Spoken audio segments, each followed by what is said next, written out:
Okay, this is a video of how I made this dog-themed storage chest. As you can see, there's some paw prints there, made with some inlaid tile that I set in some resin, and with a few other little decorative designs there. And we store some dog blankets in there and some other things. But need some room, some storage. Very happy with the way it turned out. But the reason this is not, I'm not really saying this is a how-to, is because I made a lot of mistakes, or a few mistakes, and some things that weren't really expected. And that'll be kind of detailed from the following videos that you see of me putting this together.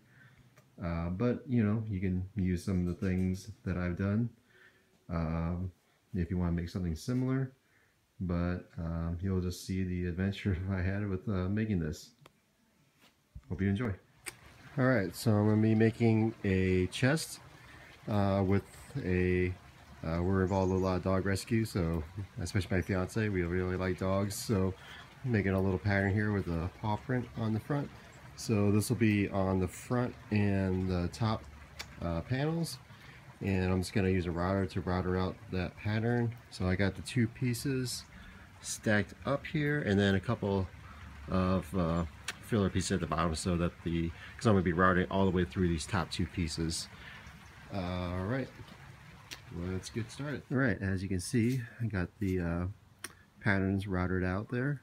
Now originally I kind of wanted have these be more of a perfect circle, but actually when I got done with it, I was going to route it around more to make them a little more perfect, but actually after looking at it, I kind of like the way it looked with that kind of a squiggly edge on the outside. So I'm just going to keep them like that. The next thing I'm going to do is put these plywood boards on the back of the openings as a backer for when I put in the tile and the resin. So I'll do that next. Alright, I got the backing on there. Use a little bit of liquid nails underneath, just around the paw pattern, and then use what we got here, 8 screws along the edges there just to keep it in place. And next we'll be putting in the tile for the pattern.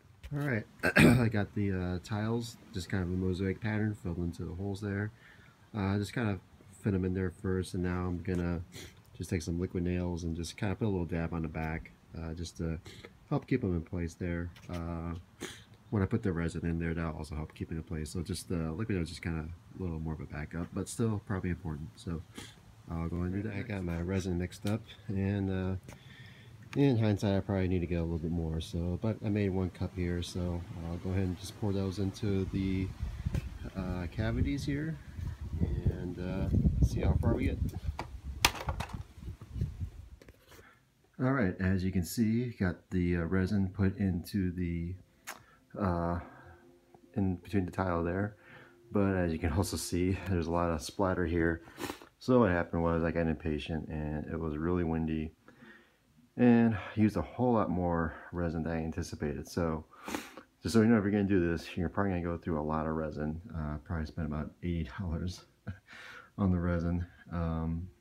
There's just a lot more than I thought. So, you know, of course, the other ways you can do this is using grout filler. So you can, you know, get some black grout or whatever color grout and put that in between here. So, but you know, overall, I'm pleased with what I got here. So a little closer here.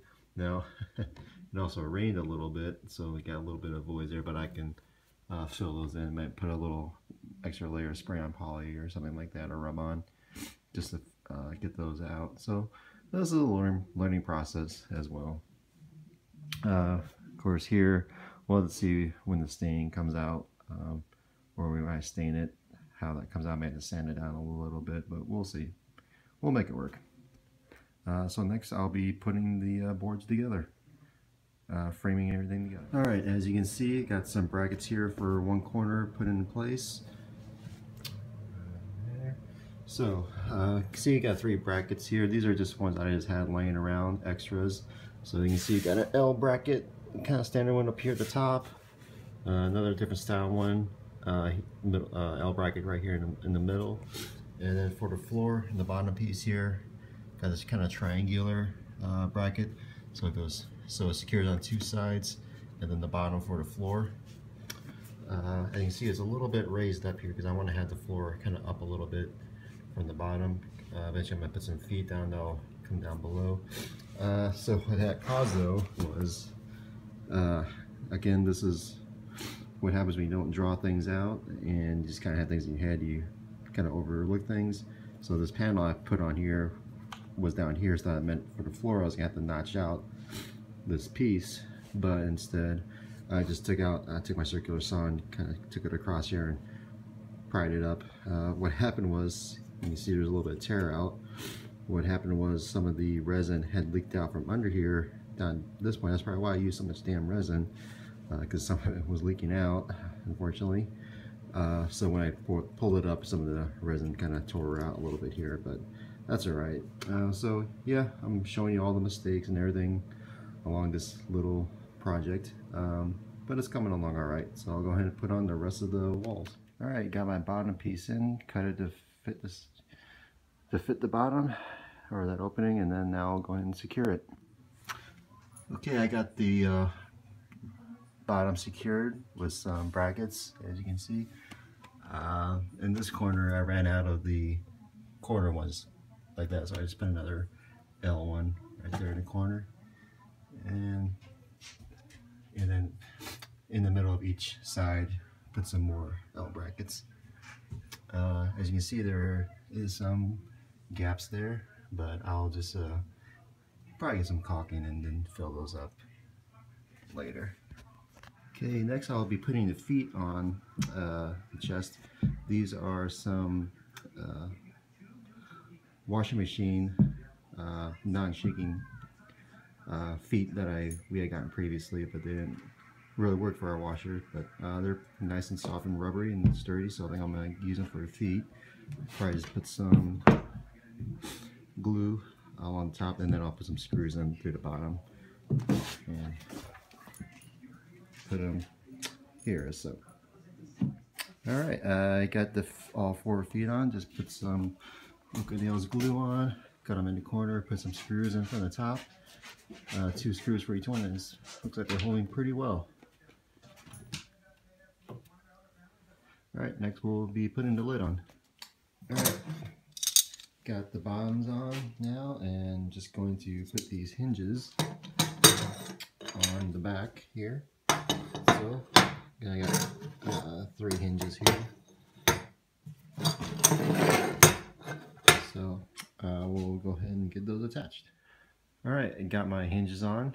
As you can see, the way I did this was for the back panel, put the hinge panel on the outside, and for the lid, put the hinge panel on the inside. So we'll go ahead and open it up, and there we go. And works pretty good.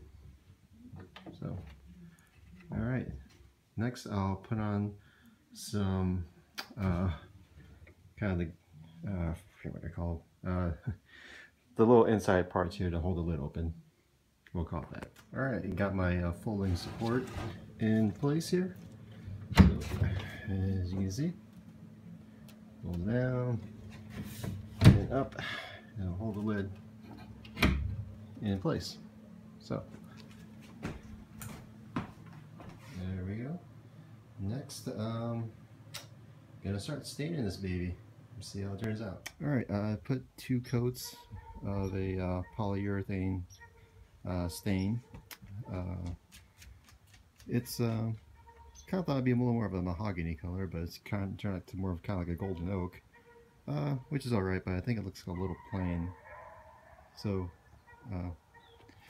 what I decided to do is make it a little more visually interesting. Is I got these stencils. I'm gonna put those in a couple places, and I'll just use this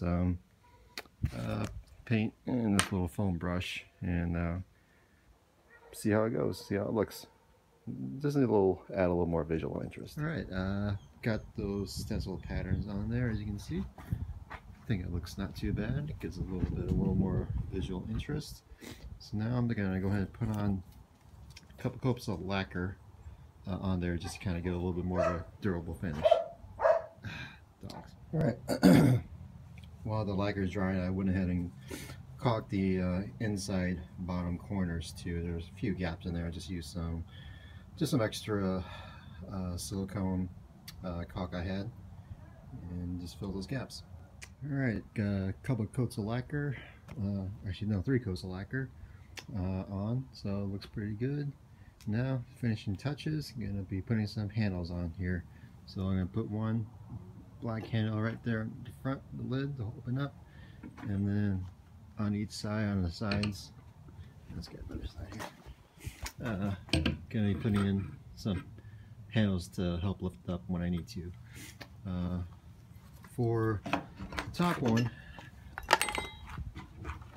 I got this board here, so that's good. On the ones on the side, those screws are a little longer. I want to make sure they have enough beef in them to hold on when I lift up. So I'm going to put a little filler piece on the inside, just put some wood glue, and then let the screws get in there as well.